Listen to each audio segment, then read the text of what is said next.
நிறைய பேச நினைக்கிறேன், குறைய பேசி முடிக்கிறேன்.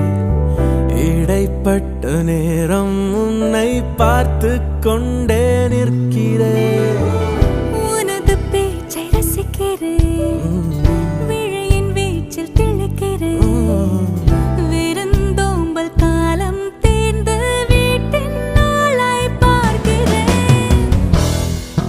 நீ கலகலப்பாக ஓ சிரிப்பதற்காக என்ன விலை தரவே